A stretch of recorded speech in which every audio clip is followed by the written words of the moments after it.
when I started studying Nakshatras, that was way back 3 years ago, I kind of scanned all the literature that was available in English at that time.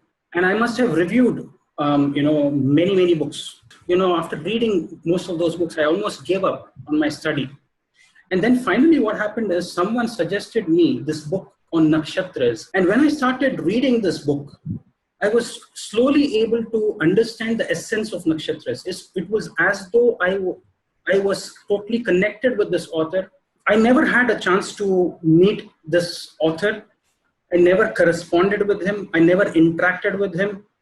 And in all the Nakshatra courses that I've been teaching over the last 1.5 years, I have referred to him as my Dronacharya, and I am his Ekalavya. So our guest today needs no introduction, right? So please help me welcome Prash Trivedi. Welcome, Prash. Yes, Arjun. When I actually took out the book, which was a few years before you actually read it, yeah, not much on Nakshatras at all. You said just 3 years ago there was not much. Yeah, I would say 10 years ago there was nothing at all. Absolutely, pretty much 10, 15 years ago it was nothing there. And the thing was, even in Parashar, Horashastra, just the names are there basically. Correct. And not much is there after that, because those texts, we have only fragments of it. What the rishis actually said at that time, and that whole thing is not there right now for us to go through. So these are basically Wild West kind of times. Then when you don't have that, then you have to find things out yourself. There's nothing else to you. The text is not there. Those rishis are not there. Okay. So you basically have to start looking at the multiverse which you are in and start finding out things for yourself. That's how it started. For me, with the nakshatras, for example, it is since moon transits one nakshatra every day, right? They became sort of an easier thing. Every day you can look at the energy and then glean things about it and get a picture. Once I did this for over a series of 12 cycles, that's 1 year. Right.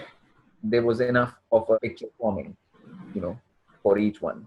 Their general basic. So tell me, Prash, because when I started 3 years ago, and I was telling there was not much material available. So when you did this, maybe 10, 15 years ago, when you started studying and writing about nakshatras, how did you come about? I mean, did you have a lineage where you studied a parampara in which you studied about nakshatras, or did you have a guru, or what was it? What was the technique? Nothing like that. Yeah. The thing is, I was not a book reader I'm not a book reading kind of person. And whatever books were there in Jyotish at the time, they were very strange kind of books, anyways. All kinds of things. Okay, this planet is in this house, this will happen, or something strange is going to happen. Strange stuff was written. You can't make any sense out of head or tails out of that, anyways. And paramparas and stuff are not there, anyways, right now. Right. That just doesn't exist, anyways.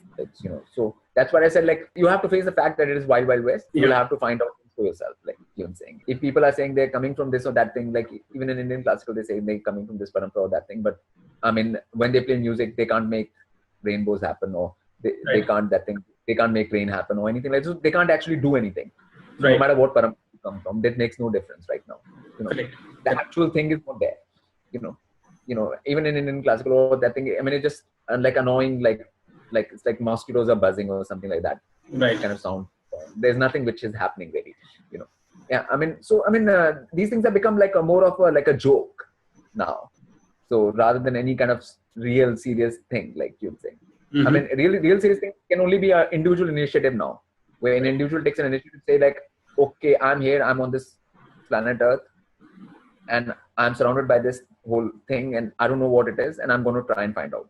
So that basic urge has to be within an individual directly, and from that urge, they can do that and find those things out. When Brahma first came into being, he didn't know who he was. So then he has to take the individual initiative by himself to find out all of that. He has to do the tapasya for it. We are at that situation where we are in that way. And there is nothing in the previous which you can bank on right now. That this is there or that is there.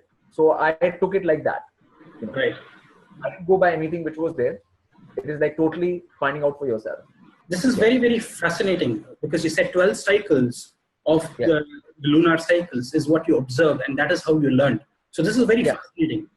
So can you tell us more about, the only other, the only other element one needs is tapasya. Right. Okay. So if you have tapasya, then your observation and stuff will be more deep. If you don't have tapasya, then you won't have it that deep. Like, okay. I mean, that way, if a normal person starts observing them and things like that, then they might not they might get confused. Right. Confusion might happen, like, okay, this is happening, that is happening, what is going on? Like, all those kind of things will happen.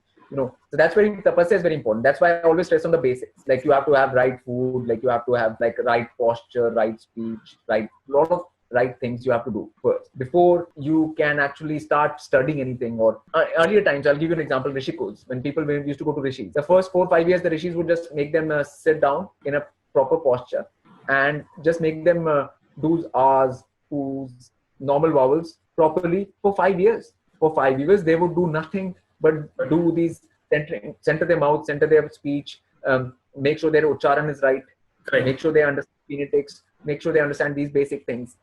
Like they got the basic building blocks in place. Right. In the first place.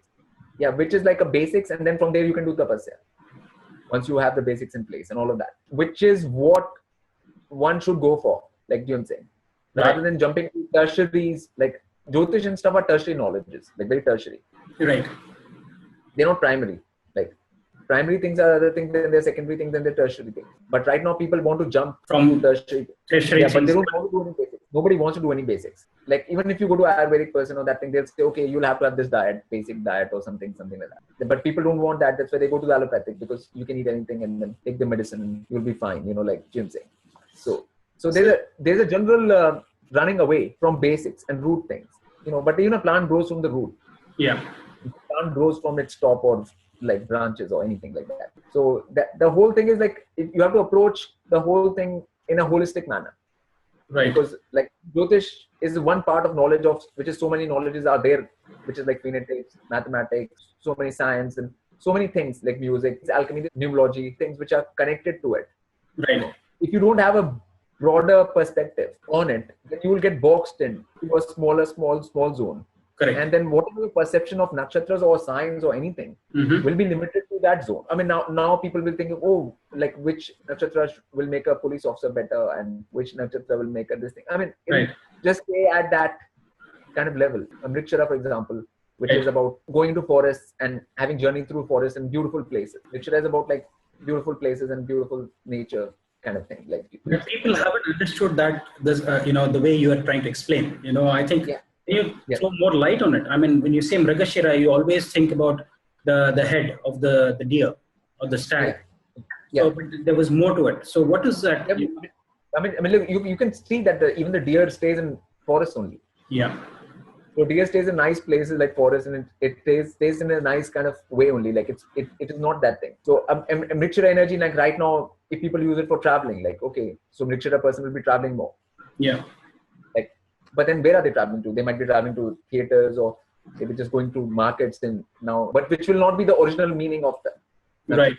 Which is to do with forests and nice places only. Places which are good for your energy, which are good for your body, which are good for your mind. Like, so that the whole meaning, right, the whole thing gets changed. And in that way, how the energy is utilized gets changed too.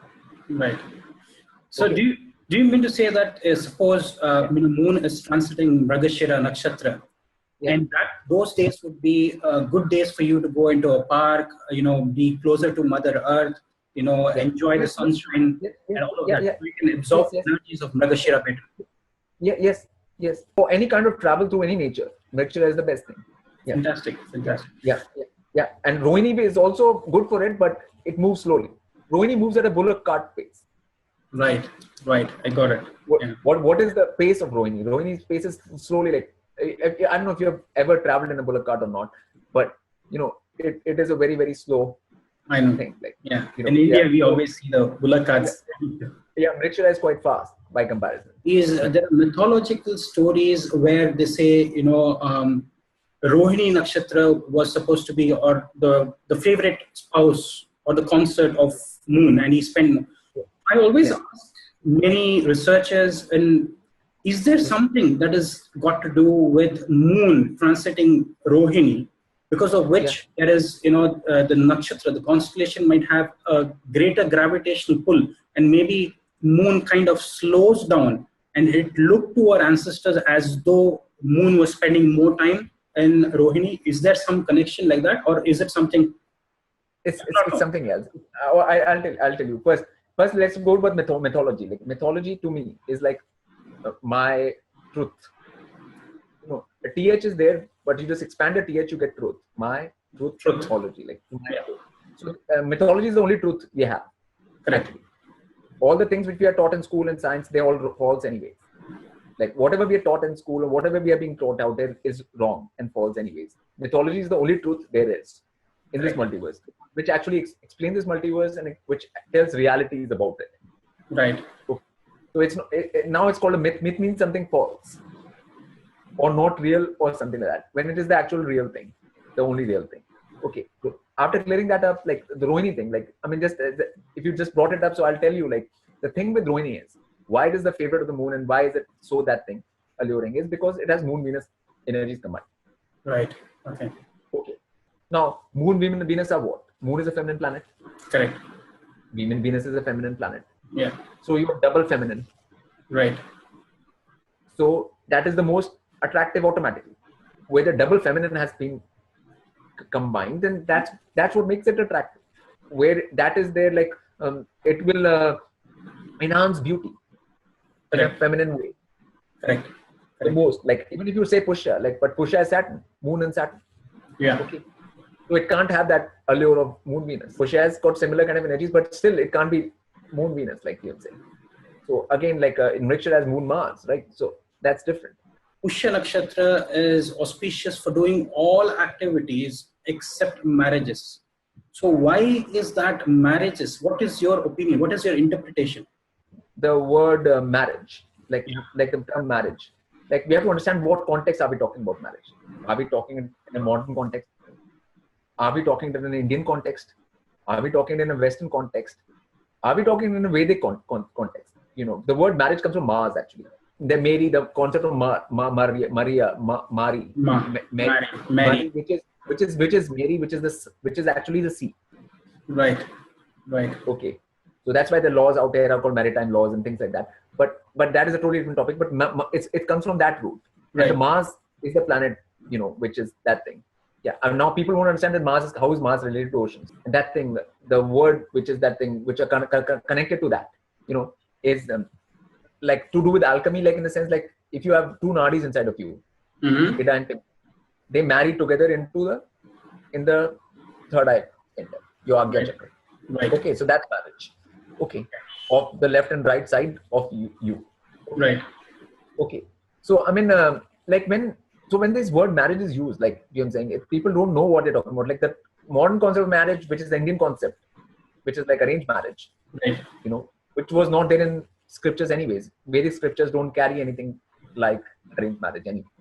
Right. So there's Gandharva Vivah, Rakshas Vivah, there's Swayamvar, there is all these things, but there is no arranged marriage. Mm-hmm. So how can nakshatras be associated or associated with any of that? Mm-hmm. Mm-hmm. I would say no nakshatra is associated with the modern form of marriage. Whether it's Ashwini, whether it's Bharani, or whether it's anything. Like, I mean, none of them are. Like, I mean, you can't, like, so whether they're good or bad for it is just nonsense because none of them are even associated with it. If you do nonsense, you can do it in any nakshatra. Like, it'll be nonsense in the multiversal terms anyways. So I guess karmas which you will get bad results from. Right. You will get bad results. Even if your marriage lasts, you'll get bad results. If it doesn't last, you'll get bad results. I mean, you'll never get good results out of doing nonsense in the multiverse. Right. That is never going to happen, no matter what nakshatra you do it in. It makes no difference. We have boxed these nakshatras with certain activities, which was not actually true, isn't it? It's not just boxed. Like it's like trying to take a system, which is a multiversal, it's an actual Shakti law system, and trying to somehow put it into your own box, right? Which is totally opposite of what the whole multiversal law is. Right. So you're somehow trying to squeeze that into it, right? Which is like a thankless exercise, and it will yield no result in the end. It is not going to yield any results. This kind of thing, Right. So I mean, that's why I said like the whole Indian way is 180 degree opposite of the Vedic way. Correct. 180 degrees. Okay, like right now, like if like Holi, for example. Yeah. You know, was a festival where, which is now there in India, everybody knows it, you know, and people are just throwing colors at each other. Mm-hmm. And what are the stories? Story is that Prahlad went against Hiranyakashipu. Mm-hmm. He didn't do what his father was telling him. Then Hiranyakashipu tried to kill him, but he couldn't kill him or anything. He couldn't do any harm to him. So that's the story, right? Yeah. So the moral of the story is one should not listen to one's parents. Right. Okay, that is the moral of the story. Right. Okay. But where in India, on Holy Day, would you see that people are holding banners, one should not listen to one's parents? Right. I mean, I've not seen it, like you say. I mean, up till now, I mean, I've never seen that kind of thing happening, you know.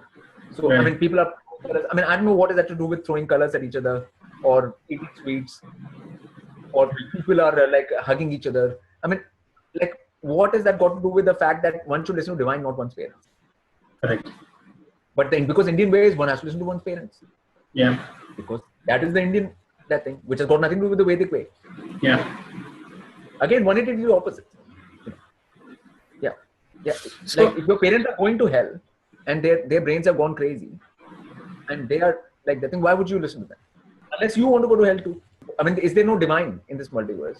Parents are nothing. Like you know, saying all Vedic things say that. Like in that kind of thing. Like there's no, I mean, even in Gita, Krishna was telling Arjun that even none of these people are anything. If they take the side of the wrong, then that's it. Like it doesn't matter if it's your guru, if it's your relative, it's your that thing. None of these things matter. But even Gita has been twisted around 180 degree, like everything. So the same thing they're trying to do with nakshatras. and what was the Vedic way of understanding the nakshatras? So if you can. Okay. For example, like for example, if we take Ashwini. Yeah. Okay, Ashwini are healers, right? Somebody says, okay, you have Ashwini in your chart, you should become a doctor now. I mean, doctor means like they'll be giving poisons. Allopathic medicines are poisons. They'll be giving poison to other people. Now, how will that be healing them? That will be making them more sick. So the same energy will become perverted and convoluted. Something which was for some positive, that thing, will become negative in the current day use and stuff like that. Ashwini was associated with healers. Do you think it's because of Ketu being the co-lord of the 8th house of Scorpio from Aries? Do you It think? was associated because of Ashwini Kumaras first. Now, Ashwini Kumaras are born straight from the sun and they have horses. Yeah. They move. Right. Now, if you know the sun's light on earth does all the photosynthesis. Right. And all the plants come out of suns. Like that's where the sun rays come and then the whole photosynthesis happens. That's what herbs are. Right. Those plants are herbs. Correct. So if sons are there who knows about this process and they know what herb is what, then they will know which plant gives what. Wow. And then they have motion, then they can move and help people because they have motion. Right. So they have two things. They have knowledge of the herbs and then they have motion. And it's fast. It's fast. They're fast nakshatras are like Hasta is fast, Pushya is fast, Ashwini is fast. No, those are fast. Like, so you have to understand why this is coming from. It's from a solar point, and that's where sun comes into play for the first time. It's the sunrise. Right. First rays of the new sun. It is Ashwini. Like, that's when out of the Pisces ocean, sun comes out. Oh wow. And it begins, and that's where its maximum exaltation and everything is because of that. You know? Fantastic. And they are suns and all of that. Like, you know, so it is because of that.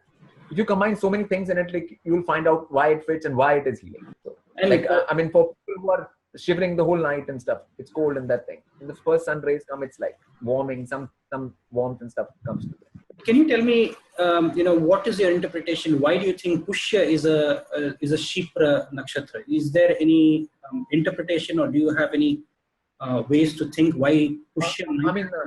I mean, if you've seen a crab on the that, how fast this crab moves? It's very slow. A crab moves very fast. It has side movement. Yeah. Like Okay. Yeah. The crab moves very fast. Right. Like and zigzags and it's sideways and backwards like that. So Pushya is like that. Yeah. Right. Okay. So it is the crab part of that sign, like Karp sign, Karp Rashi. It is the crab part of it. It is the fast moving part of it. It is like, and it's a zigzag motion. It's like the motion of the mind. Right. How fast mind is, sort of. That's how fast Pushya is. Abhijit, and what is Abhijit? What is Abhijit? I mean, it doesn't need to be fast. It's okay. Victory has been achieved. When you have achieved the victory, you just stand in one place and just say, yeah, like that. You won. There's no need to move even at all in a Okay. Okay. The battle is over, victory is done, you have gotten the victory and matter ends, like, at that time. People, I mean, when people are saying that thing, they don't understand what it is about. Like, they're not using any common sense about the whole thing. Right. About the whole thing in the first place. So, I mean, but again, all of these things come because of the lack of basics, I said, like, correct. Lack of common sense and stuff like that. I mean, so whatever things are not Vedic, are not as per Vedic things and stuff, which are there right now, that meaning is very convoluted. The whole thing applies to nakshatras too. Right. When you start studying nakshatras, the same nonsense goes into them too. Right. It doesn't stay out of that paradigm, And as far as knowing is concerned, for example, Uttara Phalguni, the axis. Yeah. It will race to the pole star, it race to the axis. Okay. But if you don't understand what axis is, then you can't know anything about Uttara Phalguni actually. What is an axis? You don't know whether Earth has an axis, like what is the central pole of the Earth and what is that related to? What is the central axis around which the whole Brahman or different realms stay? If you get all of that knowledge, then you will understand and how it is related to its different pole, which is Uttara Bhadrapada. Right. The axis moves from Uttara Phalguni to Uttara Bhadrapada. Both are axis nakshatras. Right. And they are 180 degrees opposite to each other. That's why, so the line connects. If those 2 points connect, then you get an axis. It is quite funny because when I did this I have seen a lot of correlations between Uttara Phalguni and Uttara Bhadrapada, because if you look even at the animal symbol, one is the male cow or the bull, which is Uttara Phalguni, and then right opposite is the female cow. Uttara Bhadrapada. Because they are the axis. They are the axis nakshatras. They are the two axis nakshatras. Okay, like in my chart, like my moon and Mars are in one. Moon is in Uttara Phalguni and Mars is in Uttara Bhadrapada. They are at the exact same degree. The 7 degrees both. So they are forming an exact axis. And Uttara Bhadrapada is the ocean of the world. Right. It is like the world ocean from which the whole root comes, and then you have the top, the Mount Meru. Wow. So we have the depth of the whole ocean to the Mount Meru, and that's the axis around which everything churns. Fantastic. So it's this churning axis in which that's why they show like a lotus and Brahma sitting on it, or Vishnu holding the thing from the bottom. The whole axis around which the churning of the ocean happens. Everything. So that whole mythology of that comes into play with those two nakshatras. Again, so people won't understand what these things are until you open your mind up to the other things, so your knowledge of nakshatras is as much you know about other things actually, which is very, very fascinating. You told me about Mount Meru. I didn't know about Mount Meru, but what I could connect with these two is both Uttara Phalguni and Uttara Bhadrapada. Both are, Urdhva Mukha nakshatras, which is they're facing upwards. They are the ones on which they're the axis around which the whole thing spins. Samudra Manthan happens. Wow. Okay. Comes out, all of that. So that is the axis, actually. Okay. But that is why people kind of correlate, I think, Uttara Bhadrapada with Lakshmi as well. Is that correct? Yeah, Uttara Phalguni too. Uttara Phalguni and Uttara Bhadrapada, that axis. Both, because that's where the churning is happening from. Wow. They're the axis from which it churns, the whole thing. So now, it kind of becomes Sushumna in your body. And if your Sushumna is becoming bigger only, and that's when the Kundalini rises, that's when you open the third eye. Everything happens on axis only. In body, Sushumna is the central axis. In the whole multiverse, this Mount Meru axis is there. So the axis is the most important concept with those two nakshatras. Purva Bhadrapada also, if people don't know about all kinds of different things which are happening in this world, what they call black magic or different tantric acts, there are a lot of kind of things which manipulation of Shakti in many manners. If you don't know anything about it, then you won't know anything about Purva Bhadrapada. You will have very limited knowledge about it. Like for a normal person, Purva Bhadrapada will be like a lot of stress, strain, uncomfortable situations and things like that. And because Purva Bhadrapada is an energy which is a strong, intense energy, right? And normal people don't want to cope with it. So in normal people chart, if Purva Bhadrapada is there, it is all just like trouble to them. That planet is causing me problem, like you know saying, that's all. Because Purva Bhadrapada demands discipline. Like whenever you do any siddhi or anything, you have to have discipline. Okay. That's the first thing anything demands. And Purva Bhadrapada demands that. Okay, so if you don't have discipline, you will fail or bad things will happen to you and all kinds of things will happen immediately. It's a very cut, that thing. So, but when I put it in the Nakshatra, people think that I'm actually villainizing it, that Nakshatra. You know, like, or putting it into dark a light. But that's a fact of the Nakshatra, that it is an intense energy. And it has to be, if you have it, you will have to have that discipline to go with it. You cannot, it's nothing which you mess about with. With some other Nakshatras, you can get away with things mildly, which fit into the box. And even in this world, there's so many things which happen. There's so many wars and so many strange things, so many rituals, so many sacrifices are being done. All kinds of things are happening, which come under Purva Bhadrapada, but which people don't even come to know. Like, why are these wars happening? What is the reason for this? All of that, like, people just don't know. So there are a lot of hidden things behind things. And if you don't have that consciousness, which is knowing those things, you can't interpret a nakshatra like Purva Bhadrapada, for example. The same with Ashlesha. Yeah. I'm glad that you brought about Purva Bhadrapada, because this has been a very mysterious nakshatra. I found this Purva Bhadrapada nakshatra the toughest to actually understand and, you know, kind of comprehend. Arjun, the thing with Purva Bhadrapada, there's so many things. It's like Shiv Ganas. The Shiv Ganas are ruled by Purva Bhadrapada. All right. Okay.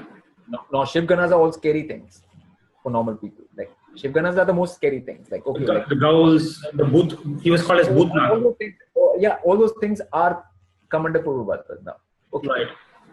When Shiv produced, at the time when he had that thing with Daksh, when Daksh didn't bow to Shiv, and that whole thing happened. So when Shiv produced that energy and sent it to Daksh, then Daksha's head was cut off by that energy at that time, which she created. That all happens under Purva Bhadrapada. Wow. Okay, I didn't know all of that. Okay. I mean, so again, that's the whole thing. Purva Bhadrapada is so, it comes to certain kind of things which people would rather run away from. Because people right now are behaving like Daksha themselves. Right. Okay. Like headless chicken. People are moving in circles like headless chicken. And they're behaving like Daksha themselves, that they're not acknowledging divine. What did Daksha do? It did not acknowledge Shiv and his divinity. Correct. Okay. And beings right now, they don't actually acknowledge divinity right now. So they are the same position as Daksh. And what will happen to them? Then will be same thing what happened to Daksh. So Purva Bhadrapada will bring that, all that destruction onto them and all of that, which nobody wants to face. The symbol associated with Purva Bhadrapada is a two-faced man. Do you think that these people have kind of a dual nature or something? The two-faced? Two-faced, like dual nature will happen in the sense that, I mean, it's like a corporate right now. They're just wearing suit and tie, okay, and then they will sell you poisons and they'll sell you arms, they'll sell you this thing, it's that kind of thing. You understand what I'm saying? Yeah. It appears like worldly and reasonable. Right. But what is happening in the background is not. And like with the activities of CIA, FBI, or any of these things, I mean, they just, people are with suits and stuff all the time, but there's a lot of stuff which is going on which nobody wants to know about really. You know, so there's a whole, that thing to Purva Bhadrapada, like that. Right. It's the kind of thing which most normal people anyways don't want to go into. Even like in India, like if somebody is doing a city in a shamshan or something like that. In a crematorium. Yeah, or whatever, that is Purva Bhadrapada, comes under Purva Bhadrapada. You know, I mean, that has nothing to do with normal people. Anyways, again. Can people utilize the energies in a better way for a Purva Bhadrapada? Purva Bhadrapada is simple. Bow to higher and divine. Purva Bhadrapada will not give any problem. What does Daksha have to do? He have to bow to Shiv. Matter ends, like you're saying. Just do that and Purva Bhadrapada won't give you trouble. If you keep your head up and don't, then Purva Bhadrapada is there. Like, wow.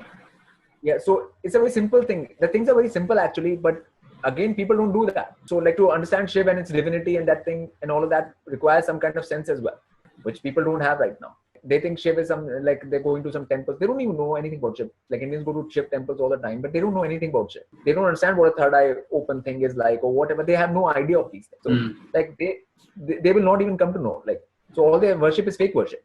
When you do false worship and that thing, then Purva Bhadrapada hits at you. Right. Okay. So Purva Bhadrapada is a dangerous energy that way. You know, like, and that's why it's such a danger sign for normal people. The same thing is with Ashlesha and things like Vishakha, for example, or Ashlesha. We take Vishakha first. Right. You know, it's an obsessive nakshatra. In one word, it's obsession. Vishakha is obsession. Okay. Obsession. If you have to say one word for Vishakha, there's only one word. Obsession. No, but now then you have to choose what are you going to be obsessed about. Right. So if you are obsessed about higher and divine things, then it's good. Right. But if you are obsessed about nonsense then it's bad. But there's no other way for that. But it's an extreme energy because it is obsessed. Not when it gets obsessed, it gets obsessed. That's right. A lot of people, when they get obsessed about certain things, and they can't leave it. Right. Once it feeds into it, it doesn't know how to let go. So a lot of people in Vishakha will be committing suicides and stuff like that. Because, okay, they tried to go into this exam or something and then they didn't qualify or clear, and then think they'll try again, or if 2-3 times they don't go, then they'll commit suicide. Right. So that's the negative aspect of it, but I don't know how to sugarcoat that. Right. It's what it is. Do you see a lot of competitiveness there as well, because it is Indragni, right? The deity, the archetype is Indragni. So I have seen a lot of Vishakha natives having this. It's a Mishra Nakshatra, mixed, sharp as well as soft. So do you see the mixed qualities and obsessions even with? I mean, it's not like, but obviously it's not. It's soft compared to Purva Bhadrapada. Okay, yeah, fair enough. Comparison to Purva Bhadrapada. Yeah. Purva Bhadrapada is next level energy of Vishakha. Okay. And where do you place Ashlesha then amongst these three? I mean, Ashlesha is Kundalini energy and Serpentine energy and things like that. Right. I mean, Ashlesha is sexual energy and all of those things can be used properly or can be misused. I mean, again, both things can happen with Ashlesha. Mm-hmm. So Ashlesha can be like a devious, like a snake, Correct. Yes, like a snake, like that thing. So it is either the serpent will move upwards as a Kundalini, or it will just do devious things. So both things, aspects are there. There's no way to, and since in modern times, not many people use the nakshatras positively. Correct. So the negative aspects are more come out anyways, because people don't know how to use the energies of the nakshatras properly anyway. So some people thought that I had painted some nakshatras in more dark light in my book, but they are just like that. They are harder for normal people, which I call muggles, to deal with. So if they have Ashlesha, Vishakha, Purva Bhadrapada, it's a tougher chart for people than with other energies as compared to other energies. I mean, that's why I said that in that way, in my book. That was my reasoning for it. It's not like that they don't have positive aspects. I mean, Vishakha is the obsession. You can obsess about that thing. And what you already talked about competition. Yeah. Competition is a form of obsession only. Yeah, what else is it but a form of obsession only? And how can you use the Ashlesha energy in a better way? Now you've said it's a Tikshna Nakshatra, it's a sharp, dreadful Nakshatra, but how can the people... If somebody is coming to the center, if you center your energy as a being, then the Sushumna will become wider and the Kundalini will rise. Right. So that's how you use Ashlesha energy. You have to center. Right. You can't be sided. You can't be talking from one side of your mouth. You have to be talking from the center of your mouth. The more discipline you do in centering, Ashlesha energy won't affect you negatively. Which is what I told you Rishis taught. Correct. Their disciples and stuff in the first 4 or 5 years even itself. So after that, Ashlesha energy has no negative connotation for you. Right.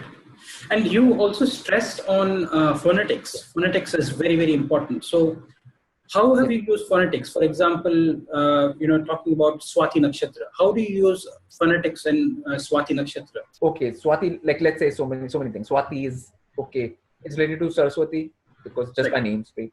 Right. Saraswati, Sarah, and Swati. And Sarah became Abraham and Sarah in the normal thing. So Abraham was Brahma and Sarah is Saraswati. And Swati is all the musicality of Saraswati will be there in Swati Nakshatra and things like that. The musical inclination, you find out from there. Swati, Swa means self. Self-going. Ati, self-going. Right. Yeah, so you can tell that it's self-going, like that kind of thing. It is the Vayu aspect. Right. Vayu is also self-going. Right.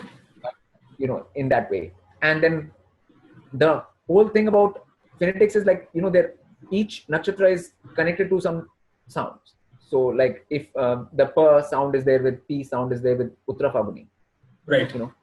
P. Yeah. P. Now I said Uttara Phalguni is the axis. Correct.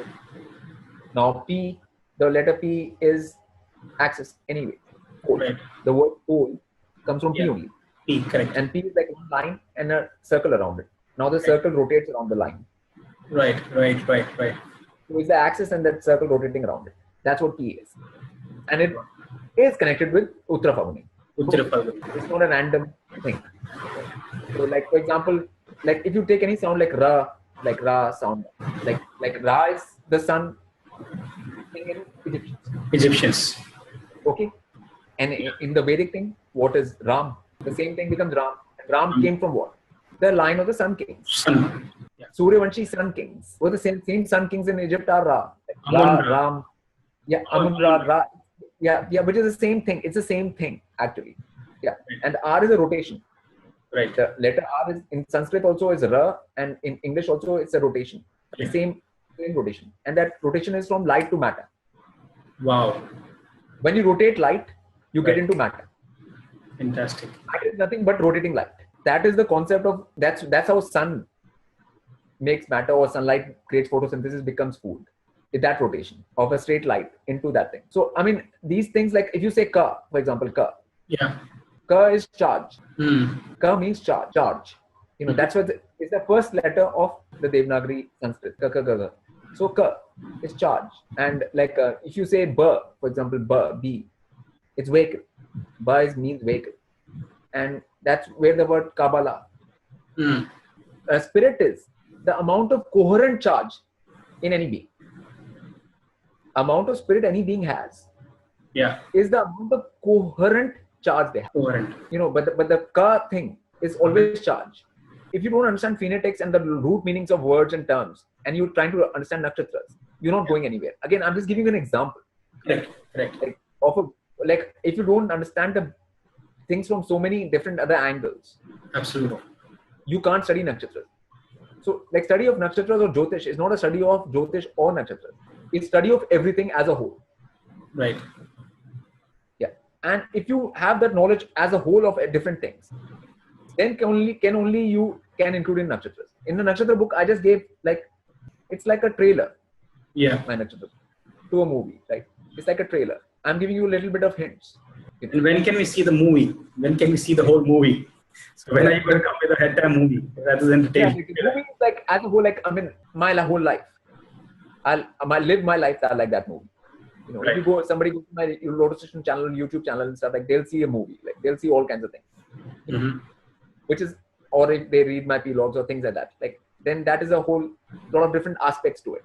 But then there are so many aspects to it which, like, can only be learned in person. For example, in the ancient parampara, like, it was Guru Shishya parampara, like, where you actually, Guru is actually speaking and then you are hearing, and that's how learning happens. And that's how I think learning happens, on a interaction level. That's the only way. It doesn't happen through books. It's happening right now. You know, It's happening right now. Yeah, it's happening right now. And it's happening. The Guru Shishya Parampara is going on. Yes, that's happening. I think that's the only way it happens, or it can work. It can't work any other way. Like, if you go and people go into browsing Google, and there's so much info out there, but there's so much misinfo out there as well. How will you know which is information, which is misinformation? Correct. Okay.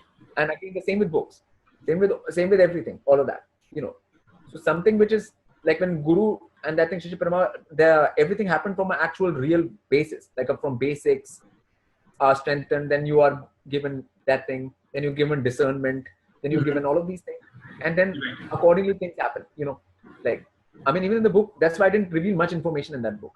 Right. I just gave pointers. But like, that itself was enough for many of us. That those pointers is something that. I just gave pointers just to, like, how it is. That there's a much bigger world. This is a much bigger, vaster thing. So that people come out of their little boxes. Correct. You know, so whatever little box you are in, like, if you read, somebody reads a book, they'll think, oh yeah, there's something more to this, all this thing. That's all. Like, this Brahmand also is more to it. Like, you know, not what they're telling in school and stuff, that there are all these planets everywhere, and that's not what it is. We are actually realms. Like, we are in a physical realm, there are higher realms, there are lower realms. We live in realms. That's why planet is a plane. And, you know, even in the last interview I had, you know, I had talked about that Earth is actually flat, and then it became very controversial. The whole thing. Yeah, but it is, like, I mean, it is a plane. Like, Right. Earth is a plane, that's why it's called a planet. It is inherent in the word, plane T. Plane crossing. Yeah, T is a crossing. T junction. Everybody knows what a T junction is. Yeah. I mean, all English letters are what they mean. What they are drawn like, that's what they are. So if B is drawn like breasts, then the word breast starts with B only. Yeah. I mean, English is a very scientific language in that way. And so is Sanskrit. Those are the two scientific languages, English and Sanskrit. Okay. And English is even more scientific in certain ways because it has been combined to give the more modern thing. Like, there's no word like fractal, for example, in Sanskrit. Sanskrit doesn't have any equivalent of the word fractal. Right. Okay. Because Sanskrit was, for rishis also, it was an evolving language. It is not a completed language. New words had to be made in Sanskrit. Because originally, I think it was called as Prakrit, isn't it? Before it was called as... Yeah. But it's an evolving language. It's still not finished. And English is not either. But English has evolved more because more inputs have come in. From the Egyptian thing, from the Latin thing, which is Egyptian only, and all of that. So it is getting more words like pyractal, and all of that. All of those things, words came in. Ra has come in, the turtle. Like English has a lot of ALs in ELs. Right. So like EL is actually energy of the Kundalini. EL, okay. So EL is like the 1.5 turn of Kundalini called Serpent. Right. Okay. And so the word elder meant the being Kundalini is awakened. Wow. So elder didn't mean that the ones who's older than you. So like you're supposed to respect your elders. You're not supposed to respect your olders. But by Indian thing, you have to respect older only because they don't understand any of this. Yeah. Like in Indian, that thing means like just respect the older, but which is nonsense because the older might be totally mad and that thing. What are you going to do about that then? Why would you respect that? So English had separate words for elder and older. And India and Hindi, no such words existed. Right. For elder and older, like, so they don't understand what the meaning difference is. Like these people are more in age than me, or these people know something more than me, or their Kundalini is awakened, so they are a different, more evolved being. Right. There's no separations for that. So I'm just giving you some examples. In that how language, the word language even comes from land gauge. Right. How you gauge the land. Every time you speak a language, you actually program. Right. You are programming yourself every time you speak something. Have you got any examples that you can show, how numerology is also associated with the nakshatras? Is there something that you've seen? It's always going to be connected. You can look at anything like, Bharani is a female nakshatra, like, so it's true. Yeah. Correct. Ashwini, where sun is that thing exalted is 1, Aries. Correct. Aries is 1, 2. Ashwini is 1. Sun gets exaltation. The polar masculine principle. Correct. Like now in numerology, sun will be associated with number 1 then. So which is the more masculine principle. And then the feminine principle is the lunar principle, moon. So now moon exalted in the second sign, that's why. In Taurus. Yeah, like just like sun gets in the first one. Yeah. Moon gets in the second one. Right.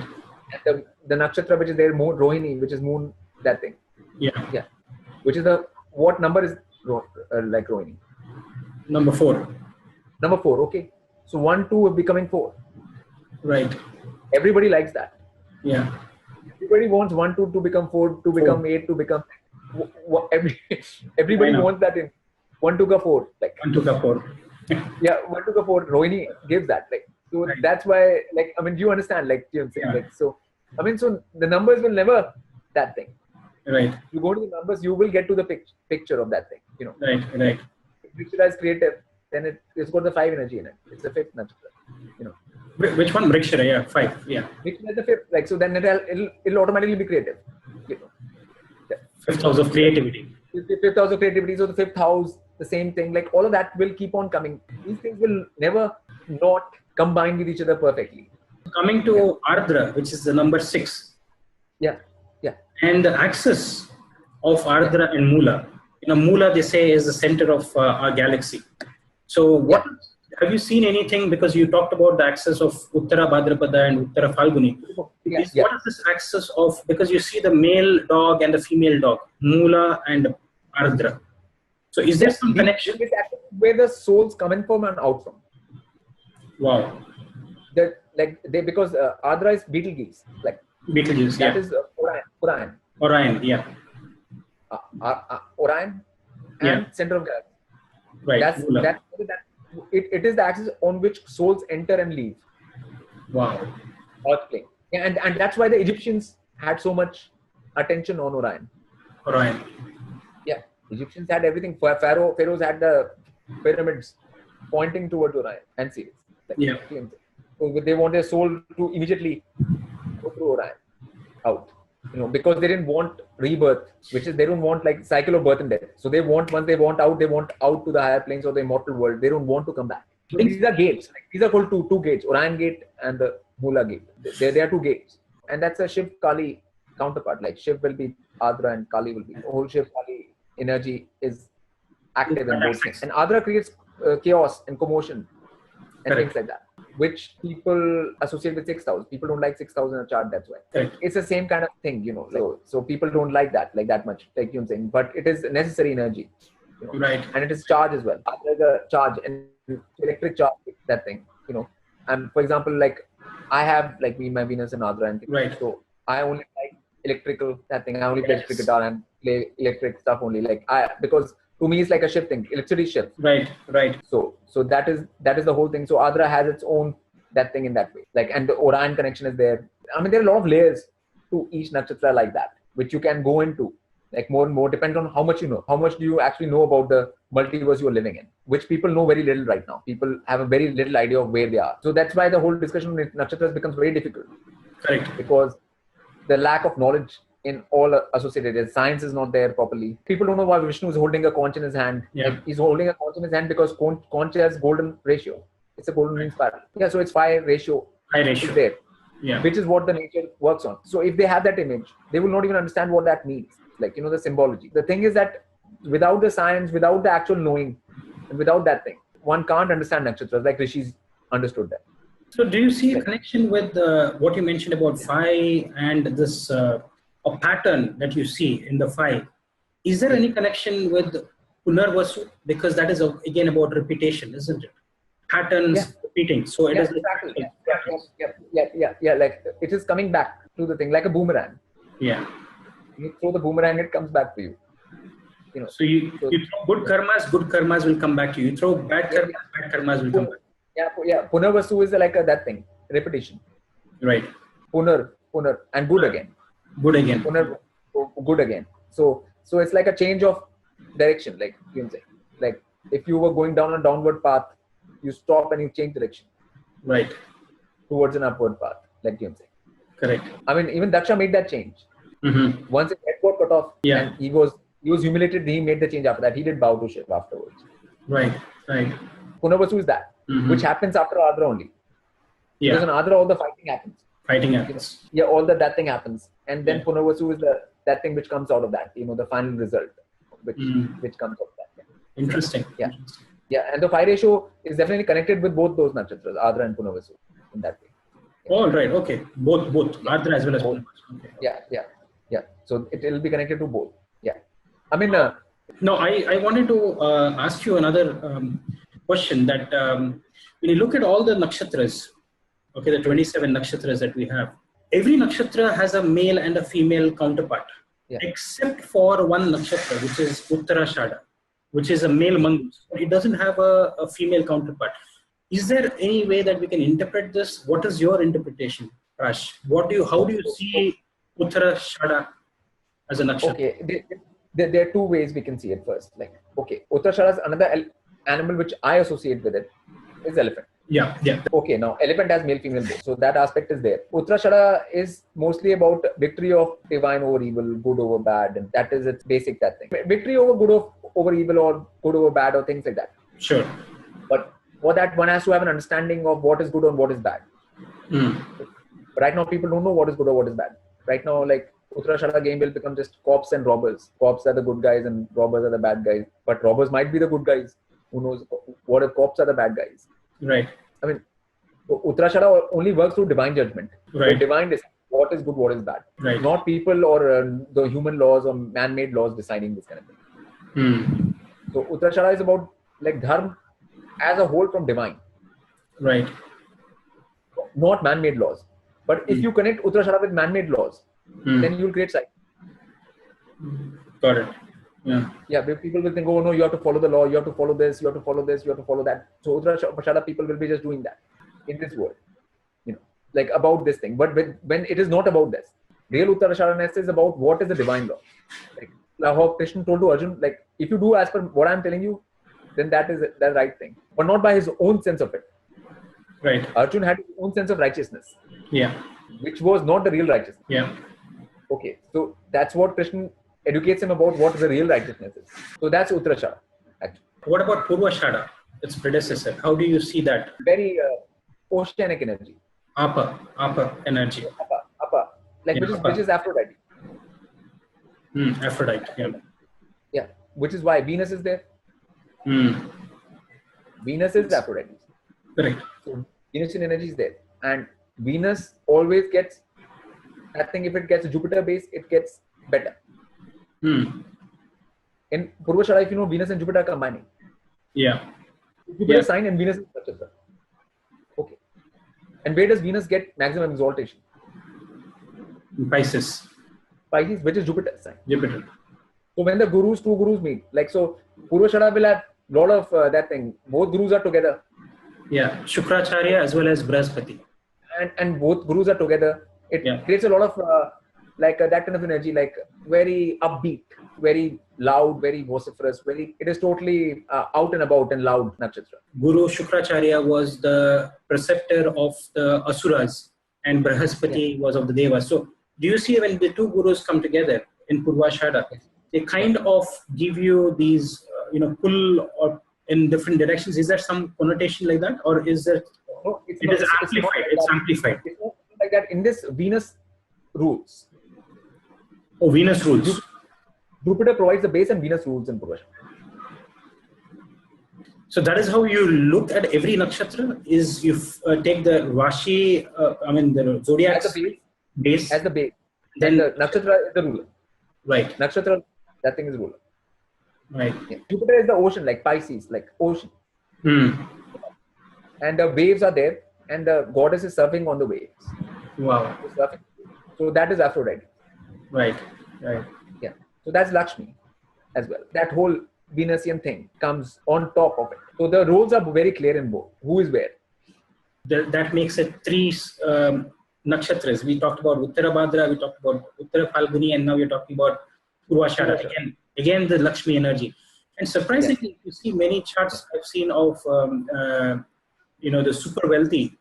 You find that some of these nakshatras become very prominent. Uttara Bhadrapada, Uttara Phalguni, Purva Shada, I've seen Rohini, all. Rohini, obviously. But the thing is, that is the thing. But right now, money has become that thing of Lakshmi, because Lakshmi has nothing to do with money first. Okay. She's Ashtalakshmi. No. Lakshmi has nothing to do with money first. Like Lakshmi. Right. Lakshmi just means Laksha. Laksha means aim, goal, and getting of the goal. Right. Right now, getting money has become one of the goals. It's become one of the goals, and it has become the major goal. Correct. It has become major goal for people. Okay, right. So then people are calling that, and then people are calling that Lakshmi. Right. But reality is like goal is like, okay, if your goal is like I have to get knowledge, or if I have to get into higher worlds, I don't want to another cycle of birth and death out here. I don't want to go into pain, hell, and torture. If these are your goals, then Lakshmi will give that. And Lakshmi is actually for that. Right. Really. Fantastic. Yeah. Fantastic. Yeah, not for these kind of goals. Okay. But since people make that their goal, money, then these nakshatras will give that. Right. Because what is their thing? Their thing is goal should be fulfilled. Whatever the goal may be. Yeah. Brings me to the next one more nakshatra, which is Dhanishtha. Dhana Ishta. Dhwani Ishta. Dhwani means sound. So how do you see Dhanishtha? And I think you mentioned about Dhanishtha, and you had some special insights that you wanted to share with us, specific with Dhanishtha. Yeah, Dhanishtha is it's the beat. The beat, yeah. Rhythm. Yeah. And it's a Shiv, it's Shiv's energy. Right. Shiv's Damru that's Dhanishtha, that's beat. Yeah. Now that's a beat of time, is the beat. Dhanishtha is Aquarius, it's the Shiv energy. This is my ascendant nakshatra, right? That's my ascendant. Okay. It's everything to do with beat only. And that thing, and time pearl. So even if you think of like this time, this is happening, that is this time, what thing happens, and all of that. That comes under the Dhanishtha only. So that way Jyotish will come under that too. Because it's timing. The science of time. Science of time. It's like creating a time body. If you want to create a time body, like Shiva has a time body, where events actually fall in place according to these kind of things and these kind of patterns and these kind of things. So knowing all those patterns and everything is Dhanishtha. And it's music too. Because beat and music and all of that. So those things, both things come, And it's done is actually done of knowledge. Right. Okay. It's the wealth of knowledge. Knowledge. Yeah, that's the dhan. Dhan. Fantastic. Like Shiv's dhan is what? Shiv's dhan is what knowledge. Knowledge. Yeah. So that's the dhan, which is in the second house. People say accumulated. Second house is house of wealth in the wealth. Yeah. Now nowadays it's become bank accounts. Right. Yeah. Earlier it was like knowledge, like how much knowledge you have. Yeah. This same house, different meanings in the senses of what they are, like right now, or what they use. And the same things which happen in other Jyotish, parts of Jyotish, like same things happen in Nakshatra, Like, so that same nonsense which goes into these other things keeps on percolating into Nakshatras as well. Right. And people just don't have enough knowledge right now. Actually put things together or make sense of these things, because they lack knowledge of so many other subjects. They have to have mythology complete, know numbers, they have to know phonetics, they have to know the root meanings of words. For example, if you go to a professor of physics in any university and you ask them, okay, tell me what does physics mean? Like just one question, like what does physics? They won't know. No professor of any university in the world will not know what physics means. So people are that disconnected from the root. They are supposedly expert in something, but they don't know anything about it. Right. Even the word physics comes from phi. Right. Phi ratio, and 6 means comes from the word scissor. Cutting up of phi ratio. Right. So cutting up of that phi ratios in various ways is physics. Yeah. Interesting. But people don't know any of these things. So they don't even know what topic they're dealing with. Right now, such compartmentalization has been created in the world. Okay, they say physics is different from chemistry, is different from mathematics. Right. How can that be? How can chemistry and physics be that thing, or biology be different, or this? It just makes no sense. In the ancient Vedic way, no such compartmentalization existed in the first place. It's like not like Ashwini Kumaras will have to know Jyotish. Yeah. They'll know Vastu too. Correct. They'll know herbs too. They'll know maths too. They'll know divine science too. They'll know. There's nothing they would not know in order to do what they have to do. So what do you have to say about Shravana? The learning year. What we were talking about, I said like knowledge can only be passed through listening and that. Listening, Gurukul system. Only that way can be done, because for it to embed in your brain. Because like if you're listening to something and somebody doesn't understand something or is misunderstanding that, the guru can correct it and stuff like that. Right. Then the student will speak and the guru will hear. And the guru will know what's wrong with that, and then he'll correct it. Right. You read a book. Right. You read some sentence.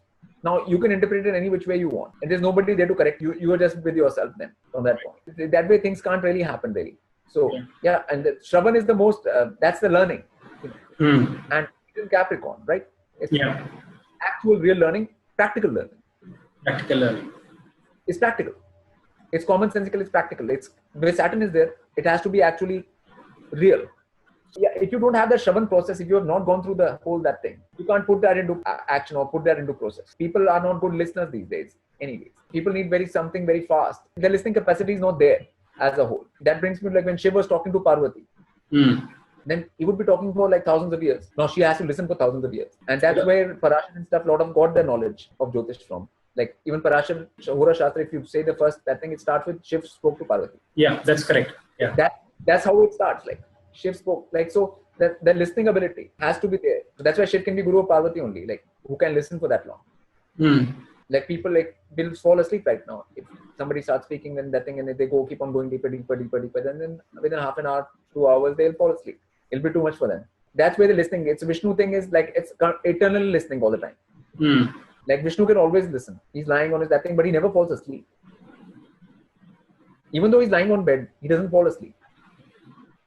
Normal person, you put them on the bed, within 5 minutes they'll be gone. That's right. Because the hearing ability is there. Yeah. So if Vishnu is speaking to Lakshmi, then Lakshmi is listening. If Lakshmi speaks, then Vishnu listens. Then Vishnu is listening to the whole world as well. Right. Whatever is happening in the whole multiverse as a whole, he's continuously listening to it. And that's why he's smiling too, because he's hearing all of that as a whole. So that's why it's Vishnu's Nakshatra. Because Shiv is speaking more. Okay. Shiv is not much into listening. And Vishnu is into listening. Yeah. Shiv is speaking continuously. He has all the knowledge. He's opened the third eye, and that thing from that, all the knowledge keeps on coming out, like pouring out. Like, which Parvati has to contend with. Right. So that's the difference between. So that's why Shravana and Dhanishtha. Dhanishtha is Shiv and Shravana is Vishnu, but they're together. Yeah. And then how about Satabishak? What do you see Satabishak's energy to be? Shatabishak is a very, very, it's like radio waves, X-ray, all of that. Things you can't see. You can't see radio waves. Even when your radio is catching AM, FM and that thing, the waves come from the lighting, they go up and they come back. You don't see anything. All beyond your visual, oral range. Wow. Fantastic. Yeah. That's how the realms are. I mean, right now there can be other beings existing which are parallel to us. In this world they exist. They are in your room, they can be in this room, but you can't see them. What sort of beings that you would see? There are a lot of kind of beings, there are a lot of elementals and things which exist in this world. Right. On Earth only, but we can't see them. That is all Shatabishak for human beings. Right. Oh, this is really brilliant. Yeah. Okay. And like Shata means 100, like physicians, or 100 things. Correct. And I'm saying there are hundreds of beings, hundreds of types of beings exist. That's what it means. Shatam, hundreds of types of these beings exist. That's why I don't even want to take one name or anything. Right. Yeah. We have never looked at Shatabishak from that angle. So, this is absolutely fantastic insights that you're giving us, which I've not found in your book as well. So I think in the book, I didn't even put 1% of anything in my book. Book was a very like a little that thing to just tell like what are the possibilities. Correct. The little glimpse into the possibilities. That's all. If I keep on speaking and somebody keeps on, then that book will be like more than combined with Burke's or Shakespeare, and it'll be like huge. It will not be a book then. It'll be something else. Like you'll need like whole like rooms full of that thing to just show that. I wish we could even get to see even 2% of what you've been talking about. I think that would be a great for us. Yeah. The whole thing I can't even talk about because if I lead one thing leads to another, leads to another, leads to another, leads to another, leads to another topic, like leads to so many things that it is a combined thing as a whole. Right. My point is just this, that one should treat knowledge as a whole, holistic, yeah. Like even right now, holistic living, like if you have to live like healthily, you have to be holistic, and the whole thing in the same way. Like you have to take care of what you eat, what you drink, where you're staying, what you're doing, everything. In the same way, knowledge is a holistic thing, and little knowledge is a dangerous thing. And everything has little knowledge right now. People just go for little knowledge. Yeah. And compartmentalization is the absolute that thing. That's the absolute no. Like if you go on compartmentalization, you're gone. If people think, I'm just going to study Jyotish, like a lot of people, I just want to study astrology. People say, I just want to study astrology. I said, what do you mean by you want to study astrology? Like I only want to study maths, or I only want to study this. It's not like that. Right. For anything, if you really want to study, you will have to have every other thing too. You can't study anything in isolation. Right. There's no point to it. There's nothing to it. You're a being as a whole. Like, you can't say like, I just want to study the eyes, but you have ears, you have mouth, you have nose, you have that thing. What does that mean? Like, Fascinating. Yeah. Your bodies as a whole. Yeah. You function as a whole. When you die, your spirit is going to come out as a whole. The Quran charge, which is in your body, which is going to come out as a whole. And in the modern things, they did that because they created colleges and universities. Only because they wanted people to just be in particular fields and that thing and not come to know the whole picture. Created this system, like in which people will be okay. You are just this physics person or you're the chemistry person, but you never get to know the whole picture. So we have been kept away from knowing the whole picture. You have just one piece. You just put that, then you don't get anything from that. Only when you put all the pieces together, then a picture forms. So there are beings who wanted normal people to not have any clear picture of anything. Okay, so then they give them compartmentalization, so they'll waste their time. And they'll never get to see the entirety of the thing. Of the whole thing. Yeah. And so one should always be going for the entirety. Compartmentalization is the absolute that thing when it comes to knowledge. Right. Hurdle. If you compartmentalize anything, and that's why like people are compartmentalizing all kinds of things, like this is my child, this is my this thing, this is my husband, this is my work, I have to do this line like this now. If you do all these things, you can never get knowledge. I think, whatever you're saying, I think we can go on for another couple of hours. This is absolute brilliant knowledge that you're giving us. And this is something which is out of the box. Prash, we probably have to do another session with you, right? Yeah. Because this is too much of enormous knowledge for us to even, grasp in this one session. But thank you very much. This has been a great session that we have had today. But here, tell me something about, if people want to reach out to you, to connect with you, how they can get to you. Is there a YouTube channel that you... YouTube, I have Lotus Ocean. Everything is Lotus Ocean. Right. Okay. I call it Lotus Ocean. That's it. So if they say go to lotusocean.net, right, everything of mine is there from there, like, which is online. Whatever online things I have are there. Sure. And youtube.com is Lotus Ocean. Right. My blog is lotusocean.blogspot.com. Right. It's also Lotus Ocean. Everything is under Lotus Ocean banner. Okay. And do you teach or do you do any consultations? I mean, the thing is, I hardly ever look at charts usually. Okay. Like that's like somebody who is very keen and interested in spiritual progress or going into things like that. Then only will I that thing. Right. Okay. And you don't teach. You don't teach either.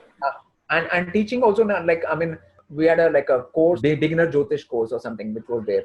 Sure. Which my people look after all that, but I personally don't. Okay. Deal with. So, but if people want to go and buy these courses, they can buy it from your website. They can do that, but that's a beginner kind of thing. Right. Just for people who are just starting, there's nothing advanced about it at all. Okay. Advanced things I don't do it at all. Like, there's nothing, I'm just talking to you, for example, right now. Yeah. It's just because you have been reading my things and you have been like that about it. Like, yeah. I just want to, like, so there's some things will come out like that. Otherwise I don't do any such thing, because I just don't find that format right. Like where you just, right now, like these days, gurus are standing and shishyas are sitting, and that is not how it used to be. Like the Guru Shishya Parampara is very, very different. Like, and with that kind of thing, you can actually not learn knowledge. The way seminars happen out there, the way things happen in this world right now, in the format they happen, right. They are not designed to actually cultivate any real knowledge. Like it'll be going into your one ear and going out of the other, and nothing else is going to come from that. That's what happens with these days. The students, they don't want to work hard. They just want to be given notes, written notes, printed material. All of this has nothing to do with actual learning and knowledge, as it used to happen in the Vedic times, where it starts with basics. And students these days don't have any basics even. They're not even eating the proper food. They're not eating proper veg diet. They're not grounding. They're not centering. They're not doing any of these things. So you can't learn anything. Yeah. If you don't touch ground every day, at least for 10 to 15 with your bare feet, then your body is in balance anyways. So the charge in your body, in the body is not going to be grounded. Body is electrical equipment. Yeah, body is electrical equipment. Body is electric. Our body is electrical. Our brain signals, everything is electric in our body. So, and if you're not doing that, even all TVs and everything have 3-pin plugs. Yeah. And the third pin is for grounding only. Yeah. You have to ground the energies. Yeah, you have to ground the energy for even electronic devices. Then how come you don't do it for body? I don't know. Body. Like, so people don't have any basics. Correct. So if you don't have any basics, then you are not ready for learning. You're not ready for anything. Even in a house, you make the foundation first. Properly. Right. And then you build the house. If you just build the house just like that, it'll just fall. Yeah. Like, without any foundation. Like, so, foundation nobody cares about right now. Like, people just want something like just like that. Like just some mangoes or apples growing here and there. Like, we can pluck and eat. Like, that's all. What the guru is giving them. But they don't bother about going to the roots, because your book on Rahu and Ketu, your book on the sun, your book on Nakshatras, these are all path-breaking work. And I really feel that people should start learning from the basics, as you mentioned. If your foundation is strong, that's when you can have a strong tree. Prash, what you have done with this session and also with your books is you have actually given us this foundation. Finally, you have to evolve as a being. If you have no control over your destiny, what is the point of Jyotish? Absolutely. If you don't gain any control over your own destiny completely, if I die, I should be able to go where I want to go. Like that, if you don't have that, then what is the point? Yeah. If you're continuously that thing, if you don't have any power in this world or other world, then there's no point if you don't take control of your destiny. So, those things are the real things, This is just madness, about this whole thing. Like even learning astrology has become a very mad thing. Everybody wants to learn astrology. I think, in India, almost every other person wants to learn astrology. Yeah, but what has happened today in the last 100 years? People have only looked at Jyotish as a predictive science. Even though they have looked at that only, but they still have not gotten to any predictive system as yet. Still, which are in the Nadi system and stuff like that. There are predictive systems which they have not gotten to. Nakshatras play a very strong part in the predictive system as well. Lord, sublords, and sub-sublord. things in which nakshatras are key to the predictive thing as well. You divide them to 3 degrees, 20 minutes, then that you get 1 pada, 4 padas. So then you've gotten to that sub, and then you can get to lower degrees and that thing. So you can predict very accurately actually using that. But I mean, that I would not even reveal in any book or anything. This is the kind of thing, Astra, you don't give it to kids. You don't give knife to kids. Correct. If you give a big knife like this to a 3-year-old, what will they do? Yeah. They'll hurt themselves. Absolutely. What I want people to do is go into basics and then get into a holism. Okay. Basics and holism. 2 key words, basics and holism. Holism. Right. Yeah. Holistic. No compartmentalization and basics.